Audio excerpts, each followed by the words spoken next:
सिर्फ आपके वोट से मतलब था। कभी जात पात में बांटो, कभी हिंदू मुसलमान में बांटो, कभी इस बार का उनका नारा है बांग्लादेश, क्योंकि काम तो किया नहीं। और जब आज काम हो रहा है, एक एक जनता को उनका हक अधिकार मिल रहा है, तो अब बांग्लादेश, आप सभी जानते हैं कि देश की सीमा की रक्षा करने की जिम्मेदारी किनकी होती है? आप बताइए, देश के सीमा की रक्षा कौन करता है? किसकी जिम्मेदारी होती है? किस सरकार की जिम्मेदारी होती है? तो जब केंद्र सरकार की जिम्मेदारी होती है, तो केंद्र सरकार कोई भी घुसपैठ रोके, केंद्र सरकार सीमा सुरक्षित रखे और देश की जनता को सुरक्षित रखे। यह आपका चुनावी जो आपका हथकंडा है, ये जनता कभी आप सफल नहीं होने देगी। चाहे कितना भी आप हवाई जहाज हेलीकॉप्टर उतार लें, कितने भी मेहमानों को ले आएं, जनता को अब हक अधिकार चाहिए। आज क्यों नहीं किसी सरकार ने बिजली फ्री कर दिया? क्यों पहले की सरकार के पास साधन संसाधन नहीं थे? आज हम लोगों ने 200 यूनिट बिजली मुफ्त कर दिया है, और 200 यूनिट बिजली आप अपने घर में जलाएंगे, आपका बिल सरकार जमा करेगी। यह आपकी सरकार है। और कोई भी आम आदमी, कोई भी साधारण आदमी 200 यूनिट से ज्यादा बिजली नहीं जलाएगा। यह आपके सरकार की सोच है, तो उनके कलेजे पर सांप लौटता है। बकाया बिल हम लोगों ने माफ कर दिया। जो आपका बकाया बिल था अगस्त तक का, अब आपको वो बिल जमा नहीं करना है। अब सरकार आपका बकाया बिल जमा करेगी। ना आपके पास बिजली विभाग का कोई जेई आएगा, ना एई आएगा, और ना कोई केस मुकदमा होगा, ना कोई फाइन होगा, ना आपकी बिजली कटेगी। यह आपकी सरकार की सोच है। आपकी सरकार ने 50 साल के सभी हमारे जो अनुसूचित जनजाति, अनुसूचित जाति के लोग हैं, सभी को 50 साल की उम्र से पेंशन योजना का लाभ देने का निर्णय लिया, और उस पर अमल हो रहा है, उसका लाभ भी मिल रहा है सभी लोगों को। यह आपकी सरकार है। 50 साल की सभी महिलाओं को, किसी जाति किसी धर्म की रहे, सभी महिलाओं को हम लोग पेंशन देना शुरू कर दिए। यह आपकी सरकार है। यह जनता की सरकार है, जनता को हक अधिकार दिलाने वाली सरकार है। क्यों पिछली सरकारों ने कोई ऐसा निर्णय नहीं लिया? इसलिए कि जनता से कोई लेना देना नहीं था उनका। आज देख रहे हैं कि अब जनता जाग चुकी है। हेमंत सोरेन जी ने जनता को जगा दिया है। अब जनता झांसे में नहीं आने वाली, अब जनता जात पात पे नहीं बंटने वाली, अब जनता हिंदू मुस्लिम में नहीं बंटने वाली, अब जनता मंदिर मस्जिद में नहीं बंटने वाली। अब जनता को हक अधिकार चाहिए, रोटी कपड़ा मकान चाहिए। आज अबुआ आवाज दे रहे हैं हम लोग। 1 लाख नहीं, 2 लाख नहीं, हम लोग 20 लाख अबुआ आवाज दे रहे हैं। और अभी तक हम लोग लगभग राज्य में 6.5 लाख से ज्यादा लोगों को अबुआ आवाज दे चुके हैं।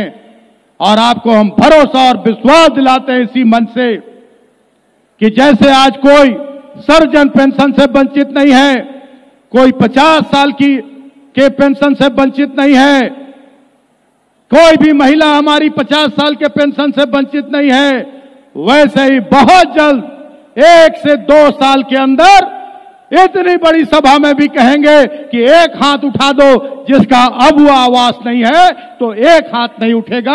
यह आपके सरकार की सोच और आपके सरकार का काम है। एक हाथ नहीं उठेगा। सभी लोगों को चिन्हित करके जितने योग्य लाभुक हैं, सभी लोगों को हम लोग अबुआ आवास देने का काम करेंगे। केंद्र सरकार ने आपका योजना बंद कर दिया था, प्रधानमंत्री आवास योजना। जब मुख्यमंत्री जी जाकर दिल्ली में गुहार लगाए कि हमारे लोगों का 8 लाख लोगों का आवेदन आपके यहां समर्पित है, आपके यहां पहुंचा हुआ है, आप अपना हिस्सा का राशि भेजिए, हम मिला के देंगे, उन लोग नहीं दिया। तब आपके माननीय मुख्यमंत्री ने कहा कि अगर केंद्र सरकार नहीं देगी तो हम उससे अच्छा आवास देंगे, 2 कमरा का नहीं 3 कमरा का शौचालय और रसोई के साथ आवास देंगे। आज 2.25 लाख का आवास हम लोग दे रहे हैं। तब आते हैं प्रधानमंत्री जी, जरूरत है 20 लाख को, 1 लाख की घोषणा करते हैं कि पहली किस्त जारी कर रहे हैं और कोई तैयार नहीं है अब वो आवास लेने के लिए। अब प्रधानमंत्री आवास लेने के लिए कोई तैयार नहीं है। आप बताइए 2 कमरा का आवास चाहिए कि 3 कमरा का, 2 कमरा का कि 3 कमरा का? सब कहता है कि नहीं चाहिए हमको प्रधानमंत्री आवास, हमको अबुआ आवास चाहिए, सबको अबुआ आवास मिलेगा। आज हम लोगों ने मैया सम्मान योजना लागू किया। पहले 21 साल से 49 साल की सभी बहन बेटियों को हम लोगों ने मैया सम्मान योजना के तहत अगस्त से उनके खाते में पैसा देने का काम किया। 1,000 रुपए प्रति माह, 12,000 रुपए सालाना। उसके बाद माननीय मुख्यमंत्री ने निर्णय लिया कि ये थोड़ा सा सही नहीं हुआ, जो 18 साल की हमारी बेटियां हैं वो थोड़ी उन्हें दुख है। हम लोगों ने 18 साल की उम्र से मैया सम्मान योजना देने का काम किया और अब हमारी बेटियां, हमारी बहनें, हमारी माताएं 18 साल से अंतिम सांस तक सरकार का पैसा उनके घर पहुंचेगा। एक लोगों के घरों में 5 से 7,000, 8,000 रुपए महीने हम लोग देने का काम कर रहे हैं। आपके मुख्यमंत्री ने कहा है कि 1-2 साल के अंदर हम लोग एक घर को 1-1 लाख रुपया देने का काम करेंगे। ये आपकी सरकार है। अगले साल हम लोग इसको बढ़ा के 1,250 करने जा रहे हैं, उसके अगले साल 1,500 करेंगे।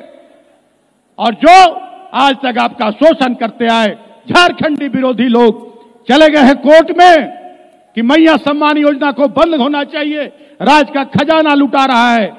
जब हाथी उड़ रहा था, विदेशों में रोड शो हो रहे थे, तब राज्य का खजाना नहीं लूट रहा था। आप हमारे पीछे जो बहनें माताएं बैठी हैं, आप हाथ उठाकर बोलिए, क्या मैया सम्मान योजना बंद होना चाहिए? नहीं ना, मैया सम्मान योजना बंद होना चाहिए। तो वैसे लोगों से सावधान रहिए जो आपका हक अधिकार छीनने का काम करते हैं। हम किसी कीमत में मैया सम्मान योजना बंद नहीं होने देंगे और हर महीने की 15 तारीख को हमारी बेटियों, हमारी बहनों के खाते में हम लोग पैसा भेजने का काम करेंगे। ये आपकी सरकार है, ये आपकी सरकार की सोच है। और जो लोग पिछले दरवाजे से फिर चाह रहे हैं कि हम सत्ता में काबिज हो जाएंगे और फिर इस राज्य की जनता का शोषण करेंगे और इस राज्य को लूटने का काम करेंगे, वो अब कभी अपनी मंशा में कामयाब नहीं होंगे। इसका मुझे पूरा भरोसा है, पूरा विश्वास है कि राज्य की जनता अब जाग चुकी है और आपके माननीय मुख्यमंत्री ने राज्य की जनता को जगाने का काम किया है और निरंतर नई नई योजनाएं जनता के लिए लागू की जा रही हैं। अगर योजनाएं गिनाने लगे, हमारी बेटियां बैठी हुई हैं, देखिए सामने स्कूल की बेटियां बैठी हुई हैं। आज हम लोगों ने सावित्रीबाई फुले योजना लागू करने का काम किया। सावित्रीबाई फुले योजना का भी सीधा लाभ हमारी बेटियों को मिल रहा है। अब पढ़ाई के लिए वो माँ बाप पर बोझ नहीं है। 8वां से लेकर 12वां क्लास तक हम लोग 40,000 रुपया अपनी बेटियों को देने का काम कर रहे हैं। 8वां में 2,500, 9वां में 2,500, 10वां, 11वां, 12वां में 5-5 हजार। और जैसे हमारी बेटी 19 साल की होगी, हम 20,000 एक साथ अपनी बेटियों के खाते में देंगे। ये हमारे सरकार की योजना है, ये हमारे सरकार का काम है। साइकिल दे रहे हैं, किताब दे रहे हैं, सारी सुविधाएं दे रहे हैं कि हमारी बेटियां अब अपने माँ बाप पर बोझ ना बने। जो गरीब माँ बाप ये सोचते थे कि अरे बेटी को तो शादी कर देना है, 6ठा 7वां पढ़ा दो, उसके बाद घर में बिठा दो और शादी करके ससुराल भेज दो, अब उनको अपनी बेटियों को पढ़ाने की चिंता नहीं करनी है। सरकार आपकी बेटियों को पढ़ाने का काम करेगी।